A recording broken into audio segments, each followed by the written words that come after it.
Ready? Doctors, we are live. Vanakkam, good evening, namaste, namaskar.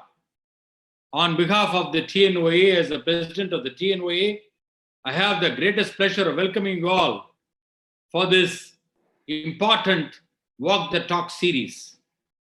We had one on October 2nd, the first of its kind, with Dr. Siddharthan, the past president of TNOA, which was really a grand success. And today we have none other than the icon of ophthalmology in the world, I would say, Dr.R.D. Ravindran, chairman of Aravind Eye Care System, Madurai. And we're going to talk to R.D. Ravindran in this Walk the Talk series. Friends, the theme for Tamil Nadu Ophthalmic Association this year is Tamil Nadu Smiling, TNOA Shining. And we have been keeping up the pace very rapidly with this theme. We have got several programs for as webinars, and starting from the ARC PG Catalyst program, apart from the Walk the Talk series, which is the ARC PG Catalyst program, which is the second Friday of every month. The first Saturday is the Walk the Talk series. The third Sunday, or the fourth Sunday, it is the TNOA Connect series, wherein I'm connecting all the major institutions. On November 12th, that is next Friday, we're going to have an update on cornea for the PGs by none other than Dr. Srinivas K. Rao as a master class. Friends, apart from this, we have also encouraged publications, the peer-reviewed publications, in a scheme called Publish and Prosper, wherein each of the peer-reviewed publications, the first author gets a 2,000 rupees cash prize, a medal, and a citation. On the World Sight Day, thanks to our Vice President Nirmal Frederick, we had a fantastic webinar along with IMA. We also had a national quiz, which is conducted by Dr. Chandrasekhar of Coimbatore, which was a huge hit. And then, of course, we had an ophthalmic photography competition. And 6 winners have been announced just yesterday. 3 winners in the anterior segment and 3 winners in the posterior segment, with a phenomenal response, with more than 220 photographs coming from various parts of Tamil Nadu. Friends, we are making this TNOA very lively, and we have also already received excellent response. Each of these our webinars, for example, the TNOA Connect series on pediatric ophthalmology last week in Shankar Nethralaya, in Association Shankar Nethralaya, we had more than 2,500 people watching on to the TNOA Facebook as well as the YouTube as well. So phenomenal response, incredible response as far as the TNOA is concerned. And everybody is looking at TNOA because, as you know, Tamil Nadu is the mecca of ophthalmic teaching, and all the major institutes are in Tamil Nadu. So keeping this in mind, I started this Walk the Talk series. The main objective of the Walk the Talk series is to inspire, get inspired, get rejuvenated, and get revitalized. And all these can happen only if you listen to the journey of a person who has been a trendsetter in the field of ophthalmology in Tamil Nadu. And we have chosen one Walk the Talk series, or one luminary, I would say, every month, and every first Saturday we'll be discussing with him. With these few words, I hand over to our immediate past president, Dr. Thangavelu, who's been, I would say, the pillar of TNOA, solely supporting all our projects, encouraging me from behind, giving me a pat on the back. Boss, you are doing a wonderful job. Thank you, Thangavelu, for all the words of encouragement. Thangavelu, over to you to say a few words. Thank you. Thank you, Dr. Mohan. The wonderful words. Been a hectic program scheduled for a year, and this, especially this Walk the Talk, is I think it'll, as you rightly said, it is going to inspire. We're going to learn from the masters of Tamil Nadu, learn from them, and probably we can replicate some of the things, how they have succeeded, we'll be able to do that. So today, thank you for asking me to say a few words about my friend, Dr. R.D. Ravindran. Neraigudam Talumbadu. That's the title which I'd like to start with. I have known him for nearly 4 decades. He is a surgeon, an academician, an administrator, a very disciplined individual. That is what is very, very, very important in leading such a big organization. That is very, very essential. Disciplined way of life, disciplined in timing, disciplined in everything. So that is very, very important, especially during these turbulent times. He has been able to take this organization right through the COVID times. He's been guiding us also, everybody in this field. He's a person who can be approached for personal or professional issues. You can ask him even for a surgical tip. He'll definitely, immediately you call him, he guides you. So I have had the opportunity of learning from him. And today, I think many are waiting eagerly to learn and hear his messages so that they can put it into practice. So with these few words, I don't want to take much time. Thank you, R.D.R. Thank you, Mohan, for giving me an opportunity to say a few words. Thank you, R.D.R. We are eagerly waiting to listen to you. Thank you for the opportunity, Mohan. Thank you. Always your address is always very inspiring. And over to our dynamic secretary, Dr. Madhavan. Quickly say a few words about this Walk the Talk series and Dr. R.D.R. and then we move on to President-elect and the Vice President, and then we move on to the formal presentation or formal introduction of Dr. R.D.R. and then we move on to Dr. R.D.R. Thank you, sir. Thank you, dear President. It has been an amazing past 1.5 months. I mean, Tnoa in its history would not have been such a journey. Every day, some activity, and President leading from the front with all his enthusiasm and zeal. The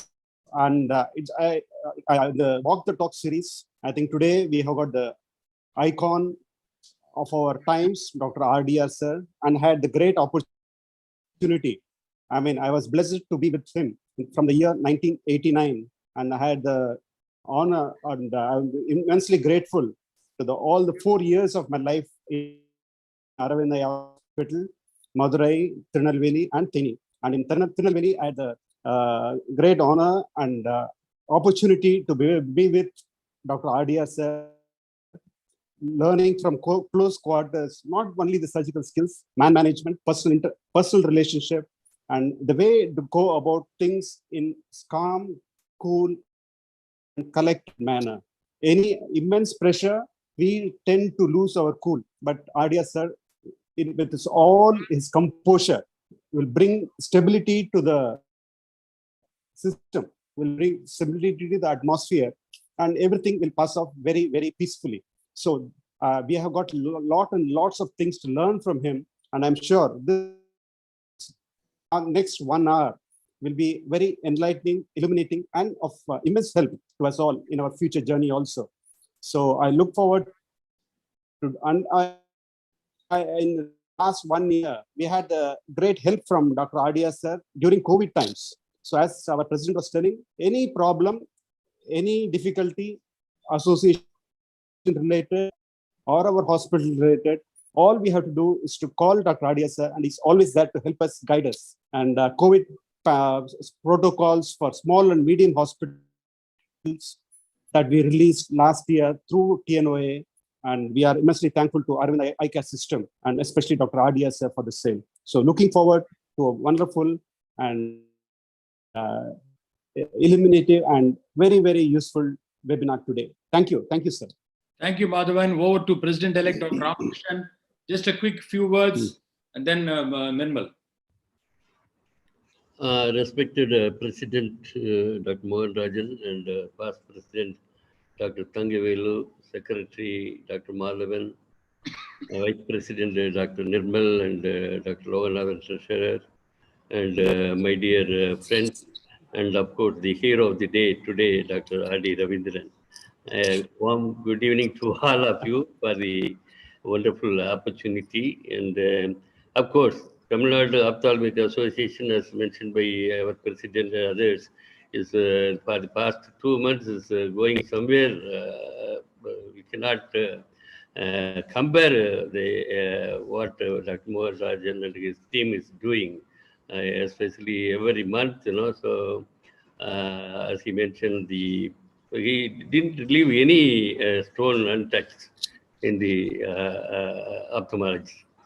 And of course, for the postgraduate and also for the teaching the people and also for the practicing ophthalmologist and so many things, quizzes and the competition and all these things.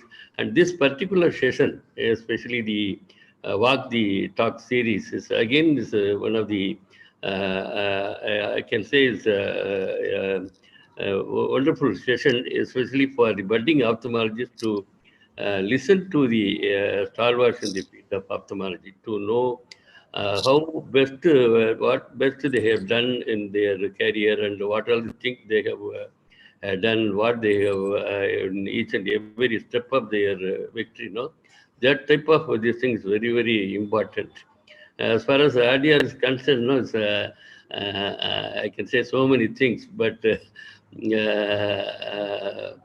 one thing I admire him is of course, the simplicity is one thing. Whatever that is one of the important character of Dr. Ravi, and of course, the hard work. That's again. The workaholic, I can say, he's a workaholic. He will never, the other bad habit, he won't relax anything. He won't relax. He won't take time for relaxation. That's one, all the time he will be thinking about his work and also especially all because the quality and the other patient care, safety, all these things are his Taraga Mantra. So for that, he is really doing wonderful work. And of course, the other thing is, so he won't compromise on anything. That's one of the things. Whatever you do to do ethically. That's one thing we have to. All of us are doing. But he was very, very strict on that. So I can say so many things, but I'm also eagerly waiting to what he is going to say in the next 30 to 40 minutes. Really, I'm very happy that Ravi is going to share his experiences. It will be very, very useful for all of us, especially for the budding ophthalmologists. Thank you very much. Thank you, Dr. Mohan Rajan. Thank you, President-elect, for the nice words. And Nirmal, quick 1 or 2 words about Dr. RDR and Walk the Talk series, and then we go on to the formal introduction. Yeah. Thank you, President. It's been a wonderful time since you took over, the flamboyance of a great and dynamic president. And of course, the quality-oriented director of quality, not only the chairman, but also truly the director of quality at the Arvind Eye Care System.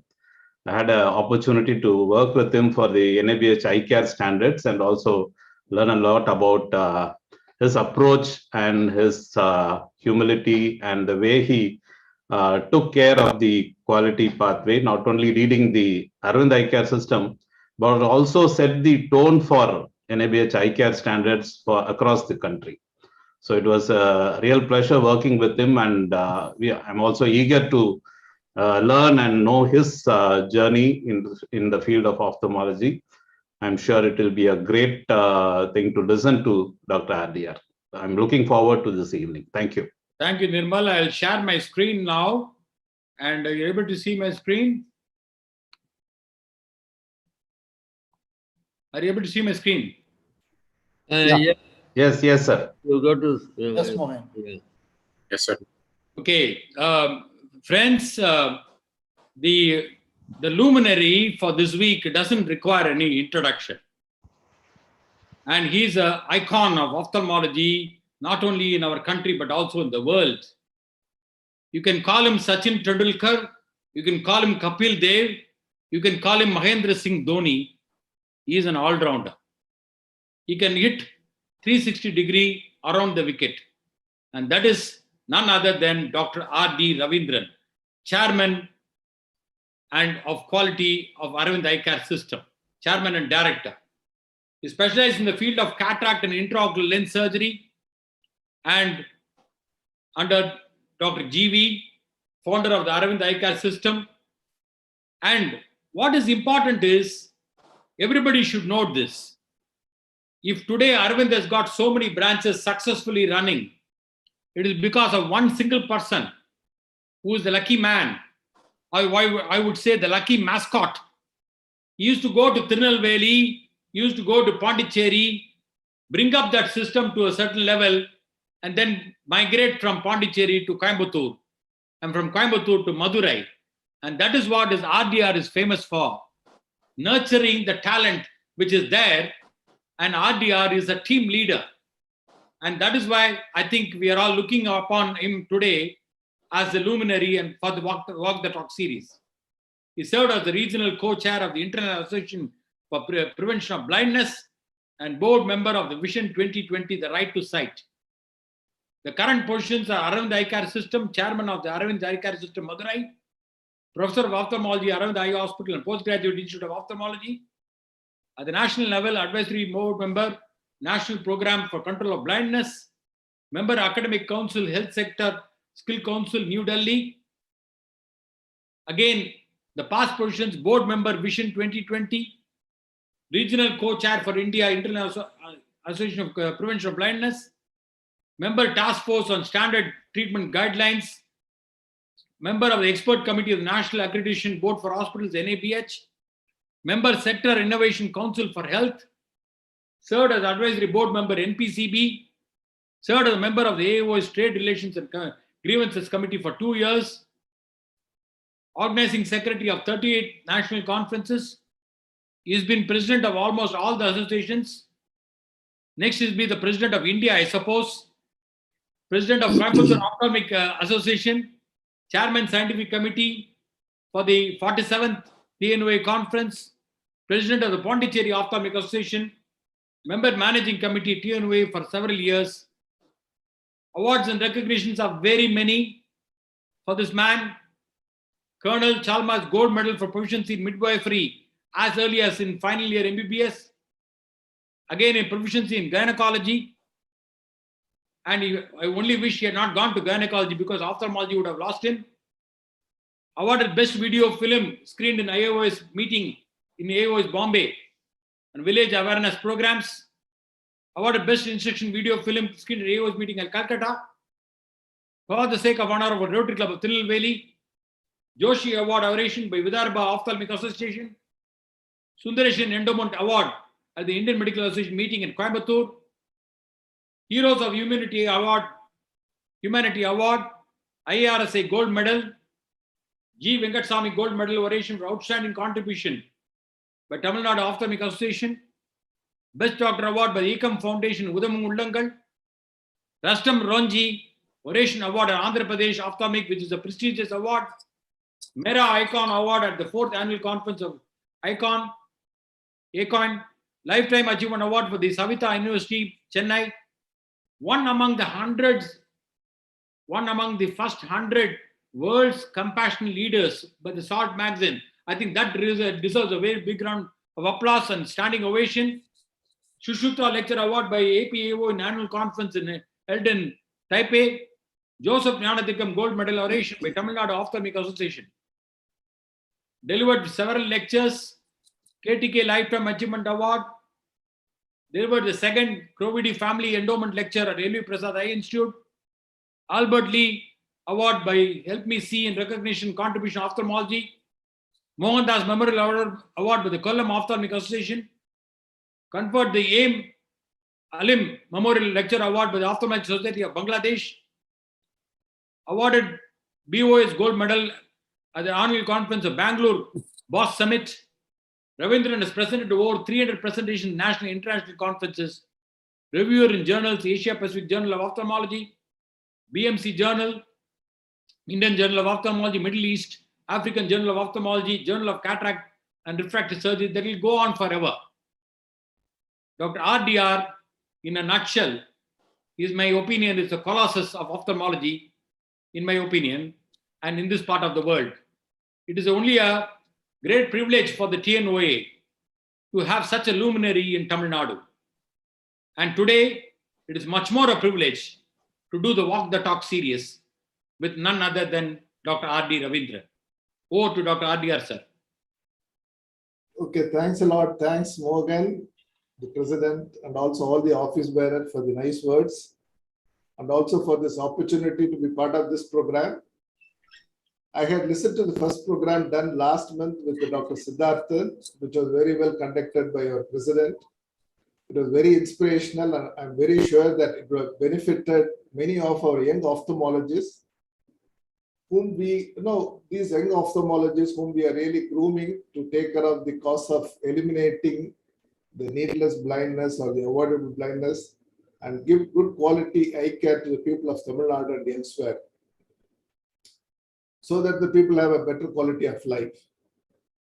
At this juncture, I must really appreciate our dynamic president, Dr. Mohan Rajan, for organizing not only this innovative program, but several other programs, since he has taken over. I wish all our members, make best use of this program for a comprehensive development of each one of them.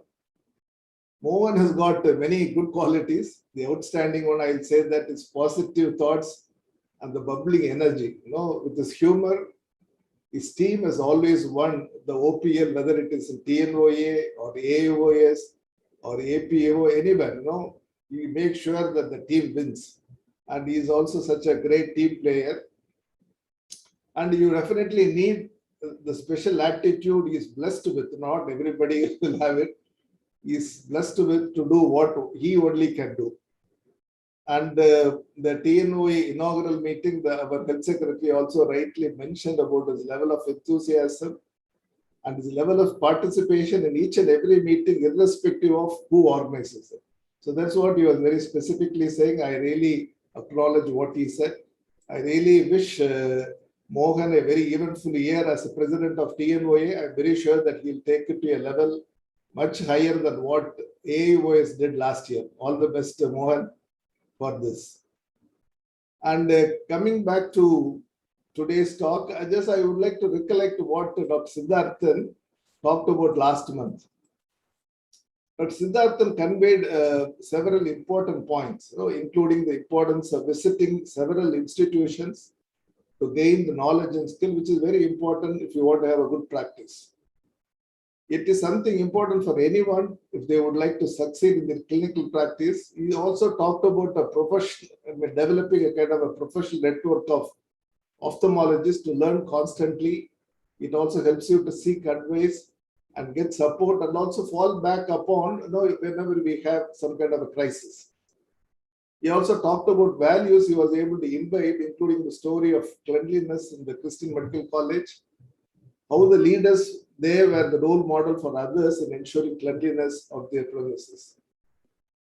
Not only caring for the patient, but also the staff, and treating with dignity are all important to succeed in our professional practice, which was now rightly brought out by his wife, Lakshmi. And overall, it was very inspiring talk. He also touched upon the value of humility he learned from Dr. Badrinath. He talked about the importance of compassion from Dr. B, and how we also can learn from other industries to make our practice better. When people who are all listening to this talk, if you have not listened to Dr. Siddharthan's talk, I think please do so when you have time. It was very inspiring for the young ophthalmologists to understand what you can learn. To make your practice and your professional life much better. Like what Siddharthan did, I will also share some of my thoughts and experiences that has helped me to lead a satisfying and purposeful life, both professionally, socially, and personally. So in this talk, I will not be touching upon the business aspect of our professional practice, but we will focus more on how you can have a purposeful life as a practitioner.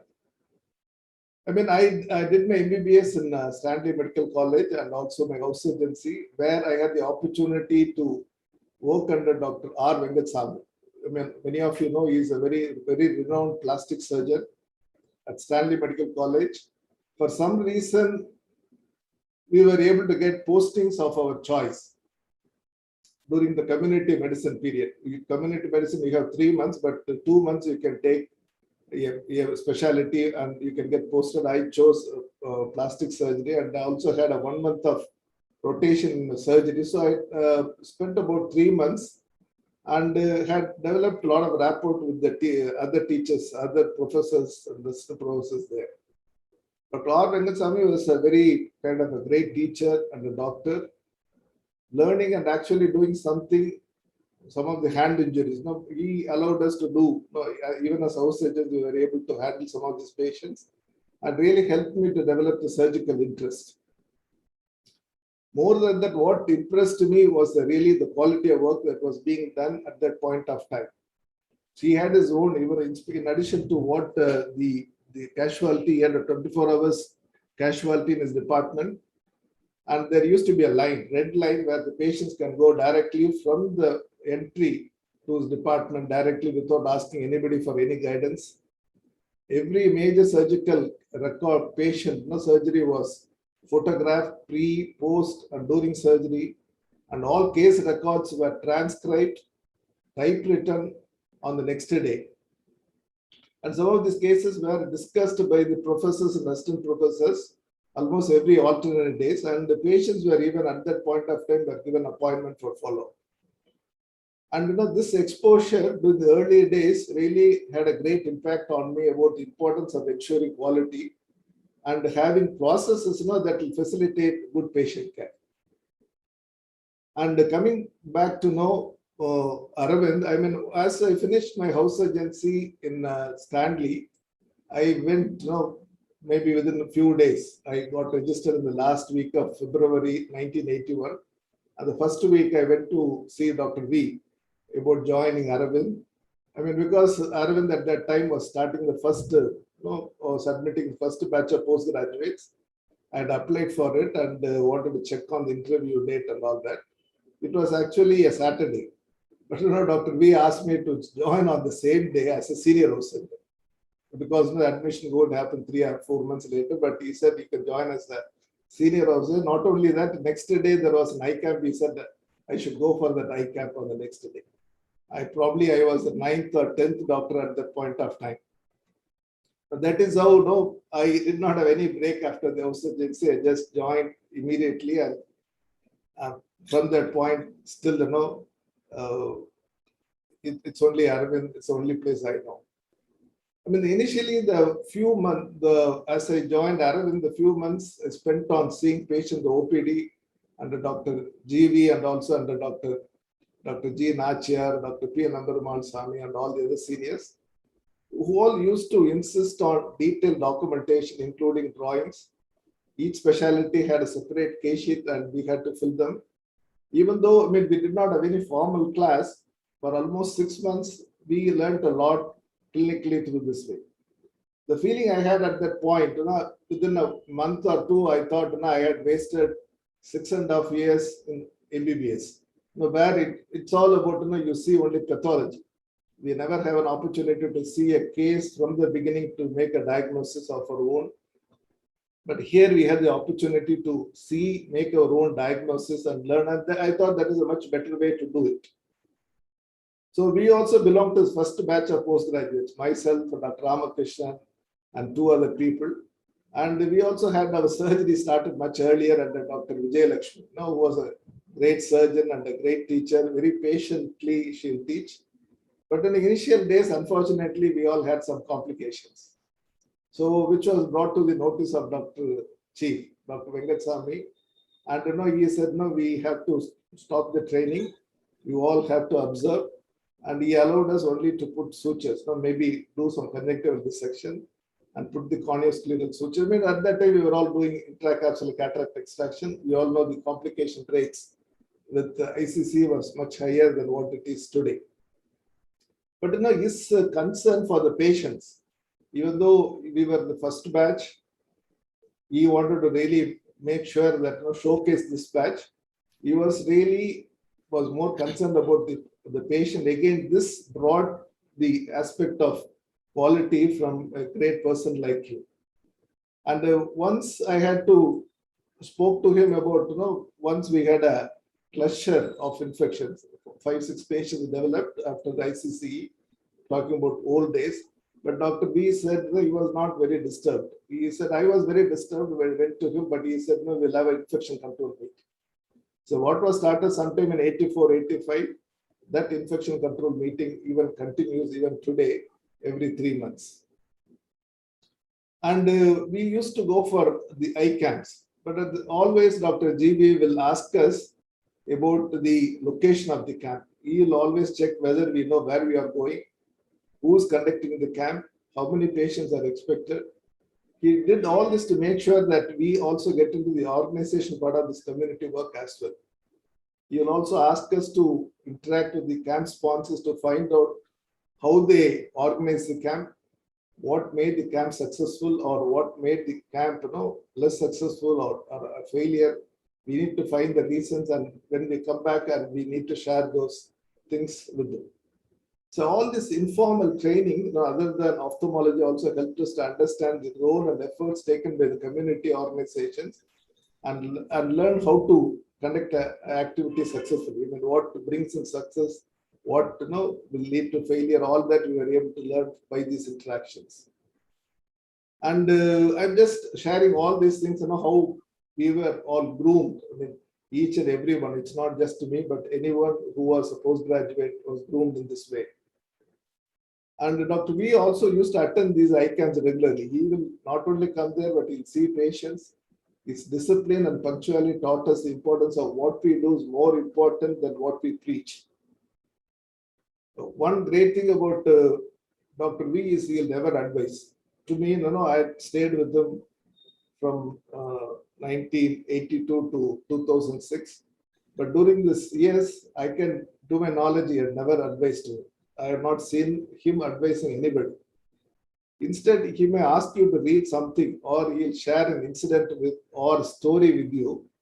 You have to break your head to understand what we did wrongly for him to share or have that conversation with you. So this is something that helped me to mold my character in not getting angry with others as I grew up to leadership level later on.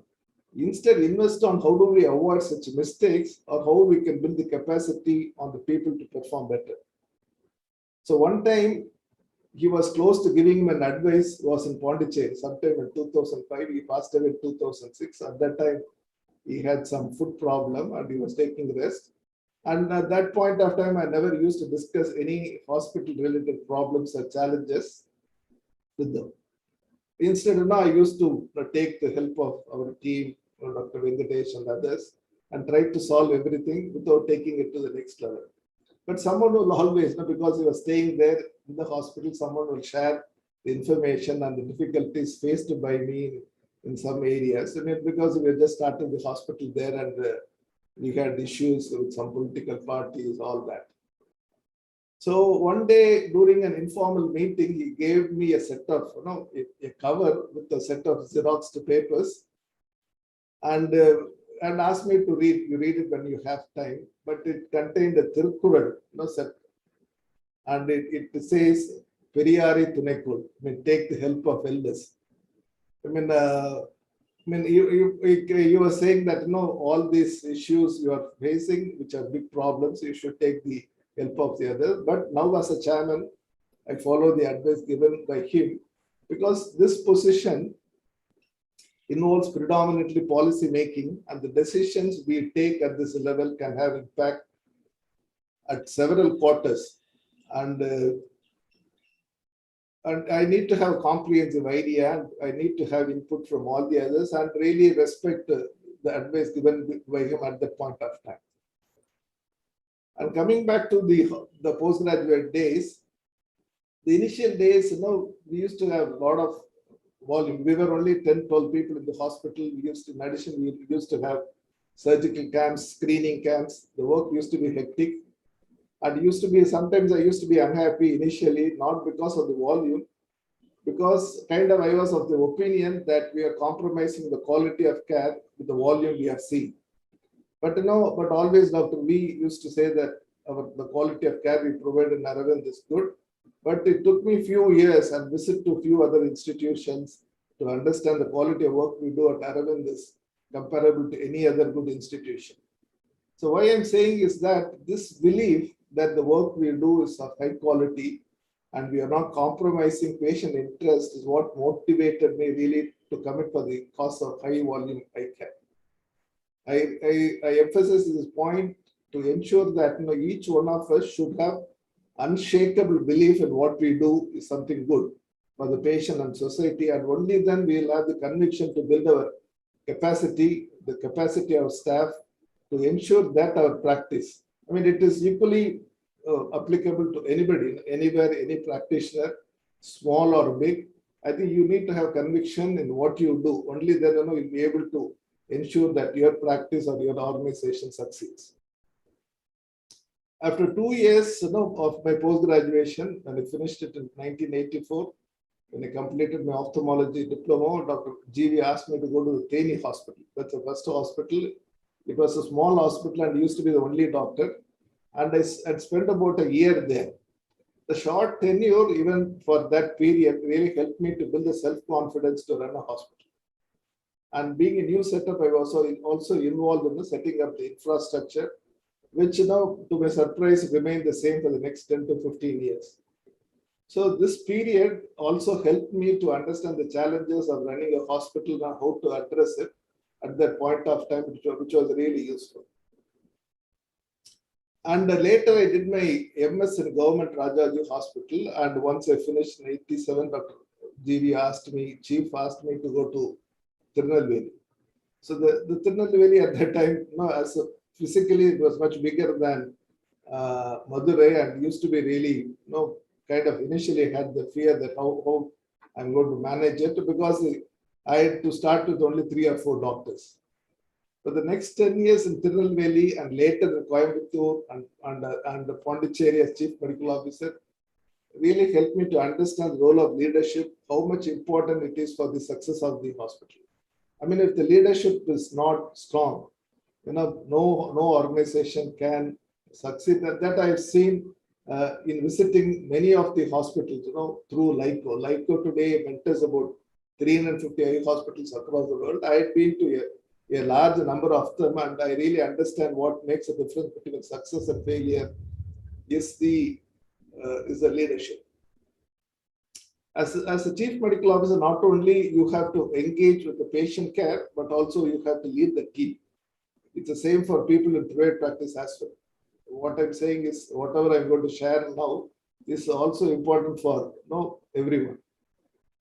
Leadership is also about owning a problem and developing the right perspective about a situation and taking efforts to address it not only short term but also in long term.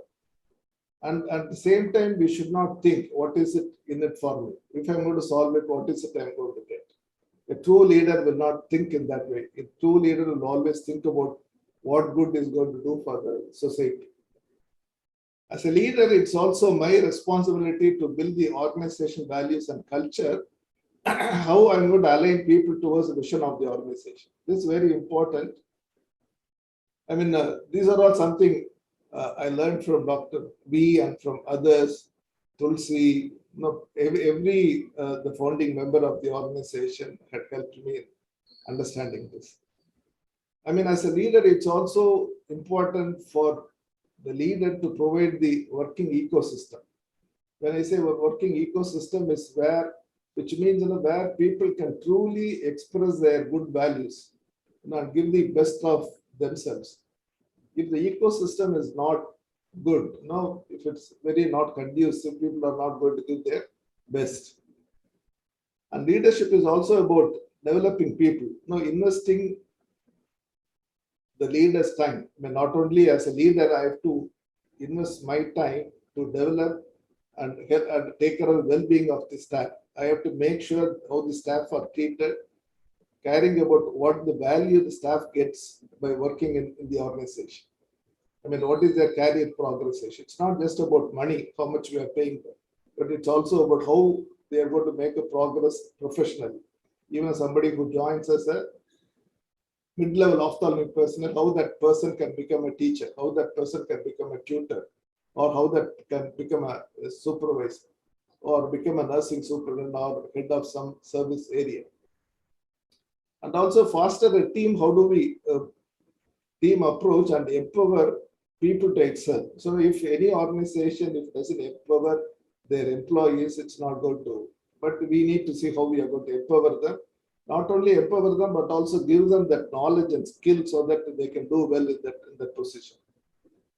And again, it's also about lifting the people's vision in the organization to a higher level and rising that really helps in rising the person's performance to a higher standard. And it's also about building the personality beyond their normal limitation. Now, if you leave it left to them, probably they may not be able to go to a higher level. But if a leader is able to get involved in mentoring the person, definitely we can take them to a higher level. So all of that helps the organization as well. And again, it's also important that any growing organization will require leadership demonstrated at all levels, not just at the top. Hence, the leadership training to individuals at different levels in the organization is also very important to strengthen the organization, to develop people, take up greater roles, and providing long-term stability to the organization. It's not just the doctors alone we should be focusing, but every level we need to focus and make sure that everybody is taken to a higher level. And again, it's also important for me as a leader, for anyone as a leader, to develop good communication skills. Because as a leader, you are always inundated with solving interpersonal problems. The more the number of people, the more are going to be the problem. But as a leader, I try to make sure that both the parties will continue to get along with. So whatever I hear from them, I make sure that how I can build their relationship so that they remain as friends. Because now harmony is very important. If there is no harmony in the organization, no organization is going to progress. So as a leader, I think ensuring that harmony is very, very important. The other area I really enjoy personally is teaching surgery. From the beginning in Tirunelveli in 1988 till about 2000, 2008 in Pondicherry, before I moved to Madurai as chairman, I probably must have trained every medical officer, every fellow who joined under me personally. Because the teaching at close quarters builds not only that the trainee's capacity, but also your capacity as a teacher. In addition, it also brings in certain level of bonding with the doctor whom you train. And it also becomes very easy to align them with good work and also with the patient care and also with the vision and mission of the organization. And at the same time, we are not going to have, all are not going to perform equally well. We always have people who really perform well and also people who have performed poorly. I always make sure, I also pay more attention to the underperformance. People who don't perform well, I make sure that they are given more opportunities in surgical turns and in the academic activities. Because once you are able to give them certain level of confidence, then they really take off and bloom really well. And I don't think any of those underperformers who were performing not well initially did not remain like that. Once you give them the enough opportunities, give them the confidence, they also really do well. And again, when you're any service organization, there are a lot of people. You have staff on one side, you have got patients on one side, the attenders. There are many other community, everything. And you also need to understand how you manage your anger. It's not that. You can run an organization. People used to say that I don't get angry. I get angry, but it's okay to get angry. Especially when there are patient-related issues, when there is interpersonal relations, when somebody's dignity is not being protected. But at the same time, I make sure that I don't allow that anger to punish that person or insult that person or ignore that person. Instead, I try to reason out with that person to see the reasons how he can change. And I have often succeeded in that. I think that's very important that we should not allow the anger to become permanent, it becomes emotional. I mean, even when it becomes anger, I know that it's under my control. I very rarely I become uncontrollably angry. I mean, that's very less likely I do that. And also make sure that there are no, as you run an organization, especially when it comes to people, there should not be any likes or dislikes. So once you recruit a person, either as a doctor or as a manager or as somebody, I think you have to make sure that you make the person a great person. Give them the best opportunities, and based on the capacity, and take them to the next level is what we should try to do. I also don't mind apologizing to people in case if I hurt the people in some way or the other. I may be correct in what I did, but if I know that I really hurt them, they have not really understood me, I don't mind apologizing to them, and I have done it on few occasions, and it really helps to change that person, because your goal is to change that person. It's not about me. So at times, I mean, as a leader, you also face insults. I'm very sure that whoever taken a leadership position, I mean, either in the organization or from the community, you face insults, but we should make sure that does not affect us. And I try to make sure that I try to continue to have good relationship with them. Later, they also become great colleagues or friends. I mean, it has happened inside the organization and also outside the organizations. Maybe with the government officials, all that. I think we should not let that, because you keep the organization, the vision and the goal in the front. I think all that will become immaterial.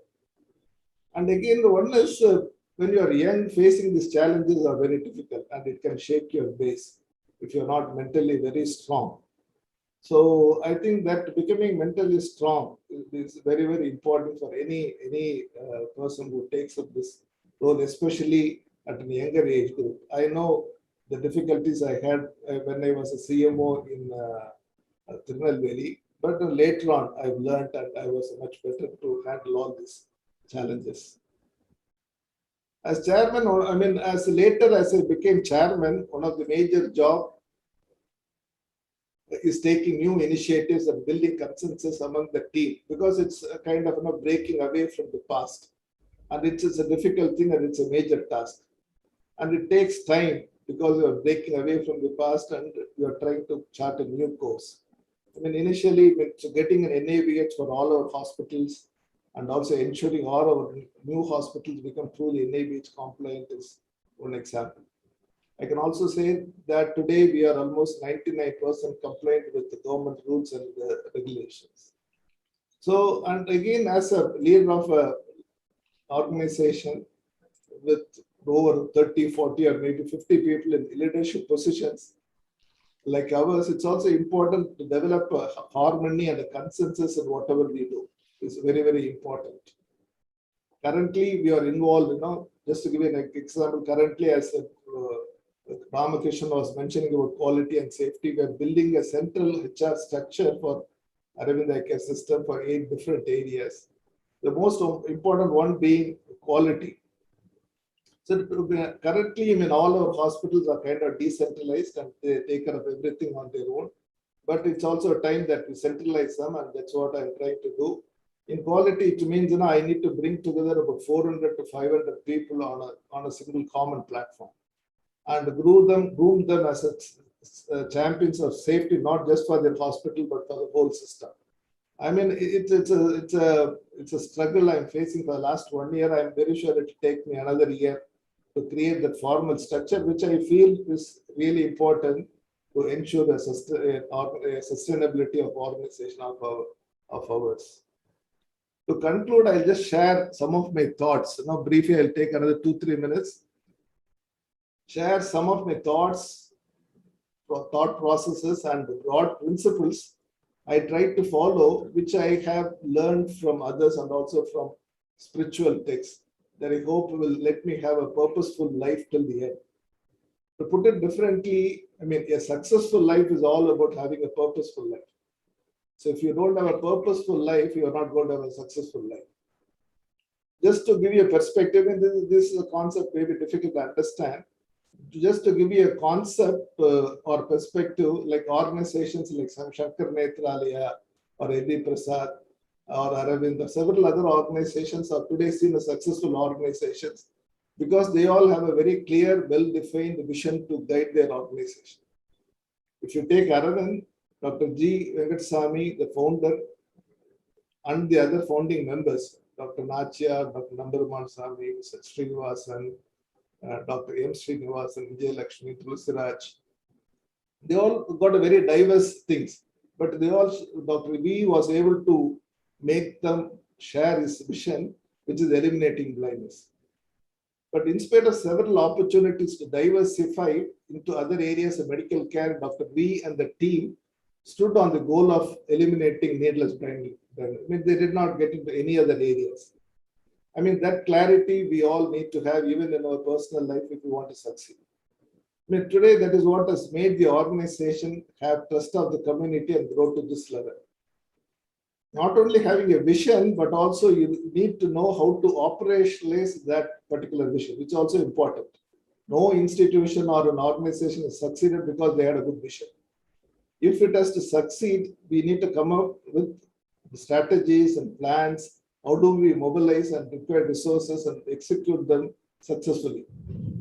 I mean, so as individuals, we are talking here about individuals. I mean, each one of us having a vision for our own life becomes important. If we want to succeed or have a purposeful or successful life, then we need to have a vision. Like the vision of, like most organizations have the vision of eliminating blindness. This is something not really achievable, or we may not be able to even achieve it. But that's a very ambitious goal, is what each of these organizations have set. Ideally in life also, we should have an ideal, which should be a good one, very ambitious one, and maybe a very difficult one also to achieve. In this regard, my belief is that one, as an individual, we all need to evolve mentally and spiritually to a higher level during our lifetime. And how we can make use of this professional work, how we can make use of our professional personal life, how we can make use of our family life to make this spiritual progress internally. I mean, if you have a clarity on that, I think you'll be able to make a great progress. And again, it is difficult to conceptualize or understand. I mean, let me make it a little bit simple. Like whatever we do in our day-to-day work should help us become a better person. This is possible only if we bring in our day-to-day work the good values like compassion, the love, the integrity in what we do, truthfulness, discipline, transparency, courage, confidence, humbleness, receptivity. So you need to be humble, because now only when you're humble and you have the humility, you'll be able to learn. You remain as a learning person. So once that is gone, the humbleness is gone, your learning also is gone. So to conclude, our professional life gives us ample or immense practice to practice these good values. Now, because we are all in medical field, we are all in health field. I mean, there's a lot of opportunities for us to practice these good human values. If we are able to practice these human values, it will give us a lot of energy and acts as a self-dynamo. We talked about where that energy comes from. Each one of us, if you want to work, Dr. Siddhartha last meeting, he talked about people who work for 90 years. Now he said he also aims to work till his last days. I mean, if you want to have that energy, it's not going to come from outside, it has to come from inside. If you want to have that need and motivation to carry out your work for a long period of time, then practicing these good values becomes very, very important. I mean, this self-motivation or source of energy to perform is very important. It can come only from within and not from outside. So if you're able to practice these values as leader in all our interactions with a good strategic plan, as per organizational vision or our practice vision, whatever may be the size, we'll be able to achieve long-lasting inner peace and also professional business excellence. So these are some of my thoughts. I mean, I think people, it's some part of that, it's a too short a time to give a lot of clarity on my thoughts. But it's something, it's not new. It's all whatever yoga says, we call it as karma yoga or worship, doing the work with as worship. So this is what in simple terms are what I would like to share. Thank you, Mohan. Thanks. Thank you. Sir, thank you very much, RDR sir. I'm completely mesmerized and completely bowled by your, what do you call, the fantastic gems, I would say, or the pearls, take-home messages from whatever you have talked, and the true leadership qualities. And you are a role model for everybody, all of us to emulate, not only for the postgraduates, the budding ophthalmologists, but also the senior practitioners, the practicing ophthalmologists, and even for human beings for that matter. And what I liked about you is that your humility is really par excellence, sir. And you are willing to learn, and you don't have any ego. And that is where I think you are right at the pinnacle of success, because you cut across all those barriers, which is very, very true for a leader. If you want to lead an institute, you need to go down to the bottommost level, to the ground level. Otherwise, people will not realize that you are a leader. That is, I think you have given beautifully your messages in the way you have taken Tirunelveli to a different level, Pondicherry, Coimbatore, and all other institutions for that matter. I think you have been the, I would say, the nucleus for the whole Aravind Eye Care system. And you've also given us very, very beautiful message. The message that I think whatever you practice, you have get human values as well. I think this is a very important, if everybody can take this message, that is, in your practice, you just practice what is human values in your practice, and that is good enough for the rest of your life. And RDR has opened up a Pandora's box, I would say, is really fantastic messages and his experience. And before I go on to the panelists, sir, I just have one question. What made you get into ophthalmology, sir? Why not other specialties? So, Morgan, in the early days, if you want to, especially in a surgical field, if you want to really learn faster, you should know somebody. Okay. Yeah. That's one reason. But to tell you the truth, during my holidays in the third year, fourth year, final year, I spent my days in Aravind. So I knew what it is. So when I got my medal, the gold medal in the college exam and also the university exam in OG, Dr. Lalita Anandasubramani. Yes. Or Dr. G. Anandasubramani. Gas's wife. Gas wife and Dr. Sheila Rajaratnam and Dr. Nafisa Kanam, they are all willing to give me a seat in MD in RSR. They said, no, you join, we'll give you. Because those days, the seat was given by... So when I saw your CV, I thought you would have become a gynecologist. That's why... But I was offered the MD seat. So, but interestingly, Dr. Lalita Anandasubramaniam's brother is here. I think she had come here and she had seen the Aravind Eye Hospital. Then when she met me, she said, no, I saw your hospital. I think you should go there. You should become an ophthalmologist. She herself, I don't know what made her say that. When she asked me that, I said, no, I want to do ophthalmology. So, another quick question, sir, before we go on to Dr. Ramakrishnan and Nirmal, is that, and other people as well, you have had two Venkat Swamis as your, what you call, role models, I would say. One is RV, another is GV. Okay, the RV has probably nurtured your surgical skills and in the early years of your career, and then GV subsequently. What was the reason you thought in you, that is inequality? Because if GV had not given that opportunity for you to go to Tirunelveli and become the CMO there, at that time, infantile stage of Tirunelveli, what is that quality which Dr. V found in you to put you as, because at that time you are also a raw person, the sense that. Yeah. So, yeah, you are not experienced also. So what made him that realize that you are a person, right person, to go to Tirunelveli and establish that system there? Yeah. I think partly it is accidental, but I can tell you that Dr. V always believed that he can make an ordinary person extraordinary person. So he has got that capacity. So maybe that's what made him know. I mean, that's what I also have seen. So many people have joined, with ordinary skills have become extraordinary people. So I have some of the MLOPs who have joined after +2, but they can be much better than many of the quality managers in the way they look at the problem, analyze the problem, and presenting a problem. So our MLOP is a great example where an ordinary person can become an extraordinary person, but provided you give the right environment and opportunities, and also equally empowerment. So I think to me, I mean, the way we all have succeeded, each one of us in leadership position in Aravind is only purely because of the empowerment we have been given. So, and I also like your self-motivation. I think I mentioned that in my presidential address as well. That is, the self-motivation is very important for you to succeed. yeah, So consistent, well-directed, self-motivated effort.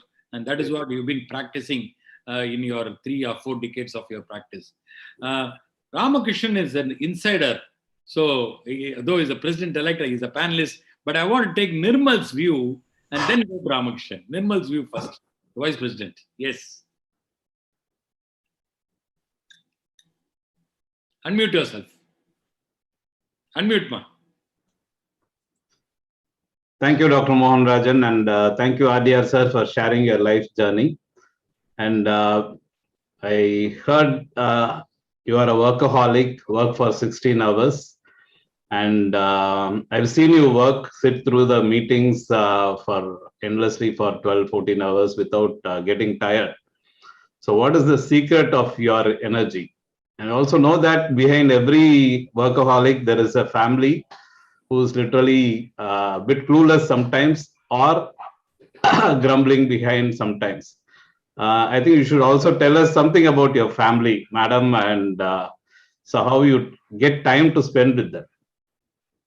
I mean, it's again, the family, it's also about communication.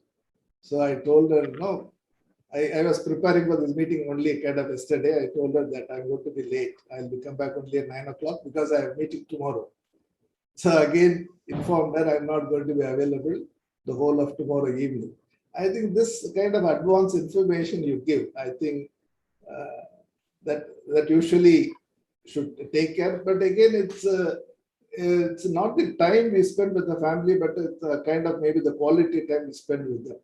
So I try to make sure that the time I spend is also good quality. And she also takes care of the whole of the optical and the medical business across the whole system. So like I take care of the hospital, she takes care of all the accounts, purchases, everything for the optical and medical. I mean, she has been doing it right from for a long time, right from 1984, 85. So she also understands what it means. Yes, sir. I mean, it's all a blessing, I mean, like having your wife tolerating you, your children tolerating you. It's all a blessing. So I have not really, to tell you honestly, I have not spent much time with them, either with my wife or the children. But they all know, they understand the good work we all do. So absolutely. I think. And yes, sir. Yeah. Yes. Go ahead, Nirmal. And I know as a leader, you've gone through, took Aravind during the difficult time, particularly the COVID time. I remember we had long conversation during the COVID time about the human resources and infection control. Yeah. So how did you manage to take Aravind through this 1.5 years during the most difficult COVID time? Because we as small practitioners really had a tough time managing such a small institutions, but such a huge institution with a large workforce And without patient footfalls, how did you manage this tough time as a leader? It's a very good question. It was, Aravind, if you see, it's a very decentralized organization. So probably I can say for the scale of operation, Aravind may be the one organization that does not have a very structured central office. Each of the branch hospital, large hospitals take care of themselves and the other secondary hospitals attached to them. And as a result, as a chairman, I don't have to bother much about the operations. I spend a lot of time only looking at the development part. But when COVID came, we have to reverse the whole thing. So we had to really centralize. Now, I cannot decentralize it because we don't want people to do things very differently. Okay, so to start with, when this COVID came, we have a lot of friends, a lot of people, close to about 300 ophthalmologists, Chinese ophthalmology were trained by us. Some of them are in leadership positions in China. The first thing we did is to have at least 3 or 4 meetings with them. Even in February, before the lockdown, all that happened, we really wanted to understand what it means. So they really guided us. We had one meeting with even a large organization called IR Hospitals. Probably now they may be much larger than us in terms of volume of work they do. So we were able to learn from them, learn from those people. I think that gave us a good idea. At the same time, LV Prasad also came out with a nice guideline. So we were able to get that guideline as well. And based on that, we were able to put our own kind of a protocol as to how we will operate. And again, it was a time, almost every day we used to meet between 11 to 1 o'clock in the morning.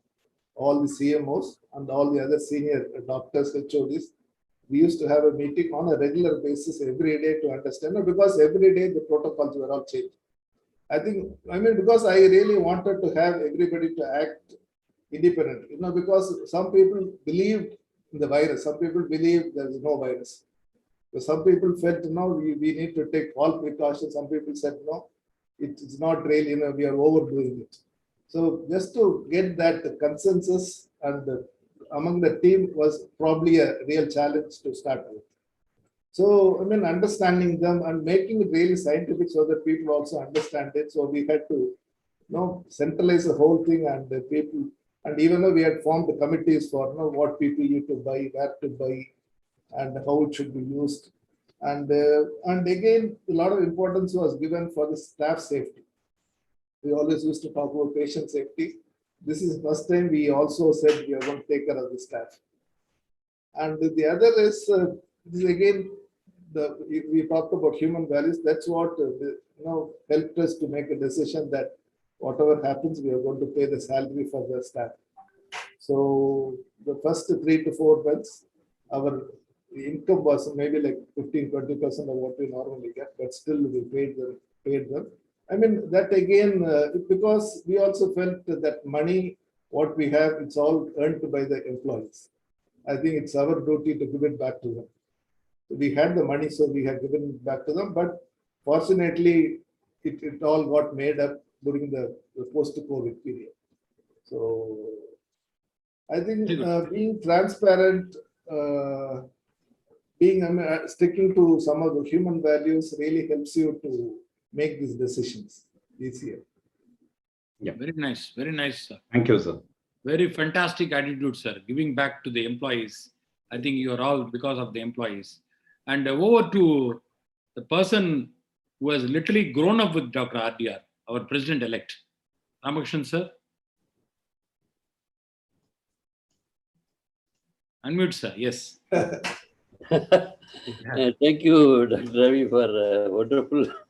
Really, it's a wonderful presentation. It's most of things. It's because I'm also seeing from the day 1 onwards. The growth of Ravi. So he mentioned about both professional as well as personal growth. Professionally, he was very much. There's no need to say that Dr. V, Dr. H.R. for me, all of them know they have the real role models. And I want to ask Ravi one thing, and because personal life and also for your other things, because your parents played a major role, and also especially your father was a role model for so many people, and what you have learned or what do you say from your parents, which is very much. So, what I learned from my father is the simplicity. One thing. It's a very, very simple person. I mean, to give an idea to Mohan, he retired What does he say? He retired as a chief engineer of electricity. Electricity in Madurai. He actually built the Thoothukudi thermal power station. Oh, right. Okay. So that point of time, it was between 1980 to 1985, he built the thermal power station. And he made it the top functioning thermal power station in the country at that time. So for 3 years, that was the top performing power station in the whole country. Yes. Just to give you an idea, so any thermal power station is considered very successful if it operates to 80% of its capacity. Yes. Okay, it produces a certain amount of output. If it produces 80% of that, because there's a lot of shutdown time, all that is involved. So 80% is a benchmark. What he did was he took it to 125% or 130%. Amazing. Amazing. So that's what everybody said. The health, the union power secretary came. He'll be our next Walk the Talks luminary.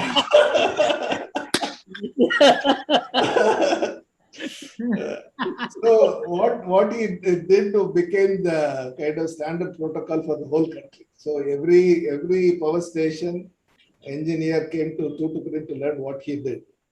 And he did very simple things, and whoever was a contractor there became national level contractors. So they all became multi-millionaires. The people who were doing the contract, whatever he wanted to do as improvement, they became experts and they became at their office national level. So, and I know he used to have 5 phones in the house. All were hotlines.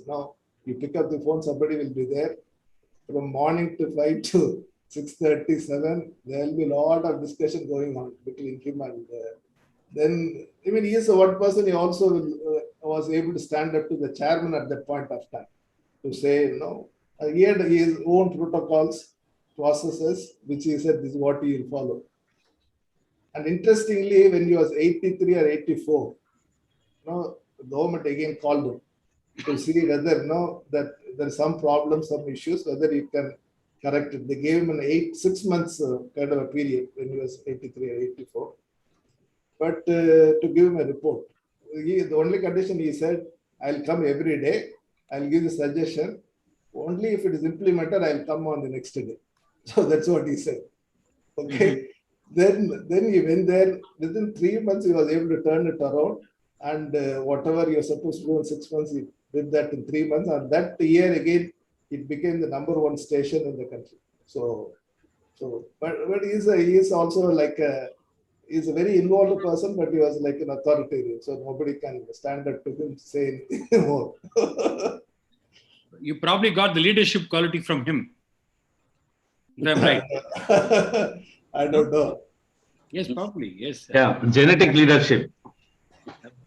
The genes cannot go wrong. Anything can go wrong in your life. Genes cannot go wrong. Yeah. Even you are talking about a very important point, genetics. I think parents have got a great role to play in shaping of the leadership. Just to give you an example, Dr. V, used to have the children. Many of them are ophthalmologists now. My children and RK's children, they have to read about, say, a national hero like Mahatma Gandhi or Sardar Vallabhbhai Patel or Veeramanti Kattabomman, and they have to present it. That used to happen every week in one of the houses. He'll be there, the children will talk about it. I think that gives them a kind of a perspective towards life. I think the parents have got a great role to, I mean, if the parents are able to, I mean, simply, just involve them in day-to-day work of the house. No doubt. Taking care of the house. Or somebody in the farming or their business activity, some way they involve them. I think when they come up in life, they'll become leaders much faster. Sometimes that role is taken by the school teachers. Some of the school teachers are good at it.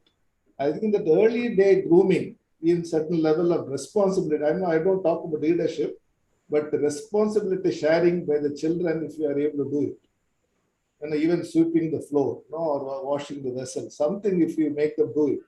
I think if they become part of the household activity, they also feel proud. I think that's how you give them that sense of accountability and ownership later on. Absolutely, sir. So can you name one important turning point in your life, sir? Any important? Turning point. Me. Yes. It's all about you, sir, today. You could all have to say what means coming to Aravind, joining Aravind. Probably, because in Aravind, the way I like Aravind is the ecosystem we have here. I don't have to do anything wrong. I don't have to do anything against my consciousness. If I feel something is not correct, I can always open up and say, because we have several people. Some are like my brother is much more vociferous than me. So the opportunities for making mistake is very less. So you don't get an opportunity to work in such institutions. If every institution, anybody, for example, any practice, if you follow those principles and practices, I'm very sure that you will definitely succeed. So both professionally and also personally. So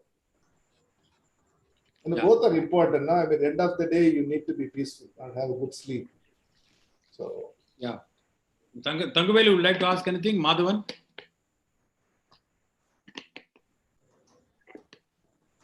Thank you, Mohan. A lot of lessons, a lot of things we learned from him. Hard work is something which is unimaginable in RDR. I did not talk about hard work at all. Hard work. It's understood. We didn't talk about, we are observing. It is understood. It is observing. It is observing, and then we are trying to follow it. We know you are a workaholic. No. Value-based one. When you do a value-based work, you will enjoy it and never looks like a hard work. No, you enjoy that work. There are only the number of hours that looks more, but you enjoy that work. For others, it might look a little hard, but for individuals, I think it might not look hard. But as we see it, you're working long hours, hard work, and so that's something which is tremendous. And what I really enjoy is how we mixes up profession and society and the spirituality. See, all these things are very essential, and our children, students, whoever they are, they keep seeing us, I keep telling everybody, people are watching us, each and every act, people are watching us. So he has been watched by so many of us, and we learned a lot, small things, we take from him. Whenever I go there, I learn a small tip from him, and we take it. I hope people have, and another thing is, as Mohan said, Gene, his parents, what they have, what he has been doing, tremendous work for the country. The same thing he has been doing for the society. So small things we take up, and then we try to put it into our life. Most probably we'll be able to change. And this is a turning point. Mohan said, which is the turning point. So this also can be a turning point for many of us to replicate and do our profession well, or take our family along, plus the society along, plus the spirituality along. And many of us are aging, I think we'll have to move on into a little more of a spirituality. Thank you, Dr. R.D.R., and thank you, Dr. Mohan, for asking me to say a few words. Thank you, Dr. Learned a lot. No, I think Thangavelu, you said it right. And what I liked about RDR is the 3 A's: available, accessible, and approachable. You can approach him at any point of time. Okay, in the middle of the night also, he'll be willing to answer your question. And that is a thing. And also, he makes us feel that though he's in such a big level, he makes us feel that he is part of our, he is our friend, He's always a friend. And whenever I talk to him, I always cut a lot of jokes, as he rightly said. We just only smile and laugh when each other, and fantastic time we have always together. That sort of camaraderie we have, and the rapport he creates with everybody. It's because even you need that positive emission from the other side for you to be friendly. Otherwise, very difficult. And that is what I think RDR exudes, the positive energy and emission from there. And I think that is the reason why he's a team leader, a very successful team leader. Just not a team leader, successful team leader. Madhavan, over to you. Yeah. Thank you, sir. Thank you. So it was an amazing day, and few nuggets that we received from him. Concern for the patients, discipline and punctuality. I still remember in my short tenure in Aravind between 89 to 93, Dr. GV sir, in the reception at 6:35. If you go at 6:40, you feel embarrassed and sorry that you're late. So that was the hallmark. He didn't say anything. He'll be there at 6:35. So you make sure that you go at 6:30 next day. So that is the one thing I learned in Aravind: timeless sense of timing, unshakable belief in ourselves, and the leader should be strong and should be able to motivate others by doing what he expects others to do. And that's the value and nature that imbibed in those 4 years. And they look after the staff, career development for the staff, and taking care of the underperformers, as RDS said. And these were wonderful nuggets that we received today. And my turning point, if I may say, was 1989, when I had the privilege of being in Aravind family from 89 to 93 under GV sir, GN madam, PN sir, and Dr. RDS sir. So it is amazing, and thank you RDS sir for a wonderful, purposeful evening today. Thank you, Dr. Madhavan, for the nice. Yes. Nishant, I'm coming to you, and I think it's a very important message Madhavan has also given. And Nishant, yes. Yes, sir. Nishant, Good evening, President of Aravind. Sir, thank you so much, RDS sir, for sharing all those insights. I did my post-graduation. I just wanted to share the same thing what Dr. Madhavan sir said, that RDS sir will be standing there at the reception. As a postgraduate, you always want to make sure you're there on time. So that is one thing which I learned from sir a lot. And one more thing is, what do you say for youngsters like us, RDS sir? And that is one point. And one more thing which I noticed was, RDS sir, while doing phaco, he always keeps his phaco pedal in his left leg and the joystick of the microscope in his right leg. Is there anything behind it, sir? Am I correct? Right, sir? Yeah. When you cross 40, you'll understand. With the presbyopia and hypermetropia, so I use that pedal much more than the phaco pedal. Phaco pedal is only up and down. There's nothing more than that. That can be done by your non-dominant leg. But your dominant leg, I have to adjust X, Y, up and down, magnification. So I use all of that. But there are also many ophthalmology who don't use that. Okay, they fix it, somehow they do it. But for me, the position has to be perfect. Otherwise, I cannot do it. Okay. So because I have to really sit erect. My posture, back, and the neck should not change for me. So that is why I have to make sure that my microscope moves. I cannot operate with a microscope that has got X, Y, or up and down. RDR is in such a level, Nishant, that he can operate even without a phaco pedal. So everything is there. You give it to him, he will do it. That's all. Rajshekhar, Chairman ARC. Truly inspiring, sir. RDR, sir. Truly inspiring. எனக்கு ஒரே கேள்விதான், chairman Aravind I care system OP பாப்பாரா, operate பண்ணுவாரா, or is he not doing it and missing it, class எடுப்பாரா? அது எப்படி sir அந்த transition from academician to an அட்மினிஸ்ட்ரேட்டர்ல இதை மிஸ் பண்றோம் இல்லையா? அதை எப்படி நீங்க இல்ல ஒருவேளை நீங்க பண்ணுவீங்களான்னு எனக்கு தெரியல. I just wanted to know. இல்ல once a week I definitely go to theater. I spend half You a will day. go. Okay. Okay, Half great. a day I Great. spend even now. I mean, I do both small incision surgery and also phaco. Both I do, try to do. Okay. Classes, sir? Still, I try to learn some new technique. So at least once a month, I'll try something new to see whether. I mean, because the whole idea is how do we give a better outcome for the patient. Today, my most interest is how do we give an outcome as good as phaco with manual small incision is also my area of interest. And with regard to OPD patients, I try to see all complicated cases. Any complication, anything, any endophthalmitis, I make sure that any patient, whatever, whether it's our patient or somebody else's patient, I'll make sure that I see that patient, I follow. Because endophthalmitis is one area where many people are involved. You have an anti-segment surgeon, sometimes cornea, you have a retina person, glaucoma person, uvea person. And that coordination is somehow lost, and that's a loss for the patient. So I try to see whether I can play that coordinating role so that the patient gets the best outcome. So mostly our problem patients, anything related to that, I see. So fortunately, there are people to take care of the regular outpatient department. So Student class, sir? Student class is, when I go to OPD, that becomes a class. So when I see patients, I always call somebody. Even 2 days back, I got to see one patient.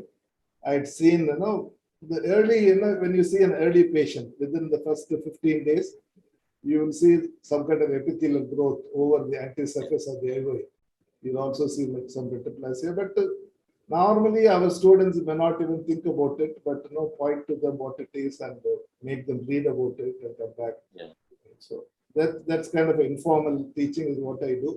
Formal teaching is more about values of the organization, culture of the organization, quality protocols. That's where I focus now more and more. Yes, sir. Yes, sir. Great, sir. All other things are available in the textbooks, sir. All other things are available in the textbooks. True, sir. What you are telling today is not available anywhere. It is available only in your heart, in your mind, your brain. And your experience is what matters, sir. And that is the main objective of this walk the talk. Yes. You get everything from you, so that we can all practice the same way and emulate you, sir. Yeah, true. Loganathan, Treasure. Anybody else wants to say a few words? And there's one video by Aravind sir about Aravind. I think everyone must watch it. I watched it so many times. RDS sir, what is the name of that video, sir? Infinite Vision. Infinite Vision. It's an amazing video which I feel everyone should watch it, sir. I've watched it so many times. Whenever I visit Madurai, whether I visit my in-laws house or not, I definitely make sure I go to Aravind. Thank you so much, sir. I also see that. Very good. Yeah. Okay, shall we close the thing? Good evening, sir. Loganathan is there. Okay. Sir. Loganathan, yeah, great. Sir, good evening, sir. How are you, sir? Fine, Logu. How are you? Fine, sir. Fine, sir, with your blessings. Sir, I just want to share 2 of my personal experience with this, sir.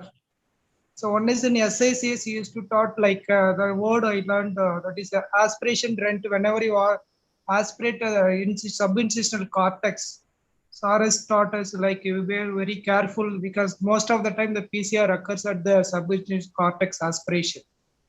So whenever I operate, when I aspirating cortex, I remember always each and every case. Sir. So that was in phaco Excel program at Pondicherry, Aravind. Now another thing, before I contesting for the treasurer post, sir was in a high-level meeting at Aravind Madurai in 2018. So I met him, just I told that PA that I came from Pondicherry. Immediately sir stopped the meeting and called me inside, and he explained that what he was doing. So some of the employees about to retire, sir is thinking about what they will do after their retirement. So with your permission, sharing what you were saying that time, sir. Sure. Okay. So that is a phenomenal experience with you, even how the leader cares about their employees. So that is very much touching the everyone's heart. So, and he immediately sent Tulsi Rai sir and other people to meet the other doctors, even with his busy schedule. I was there at 5 o'clock. So with that, all the supports from Aravind, I won the election also, sir. So thank you very much, and we are missing you at Pondicherry actually, sir. So, but your all the steps we are following. So, Sir, I want to say that you have backed the right candidate, sir, because Loganathan is doing a wonderful job. that's enough. Sure. Only thing is, he's not giving President any money, sir. That is the problem. When conference is coming, I'll do the same for everybody. I'll do the same for his opponent, for anybody who comes there. Yes, sir. President, then he is the right candidate for treasurer. I need your blessings for the Vice President AOS, sir. Sure, sure. Yes, sir. Definitely. All the best. Thank you. Thank you. And if there are no more questions, then I will go on to the vote of thanks by Dr. Madhavan, Secretary.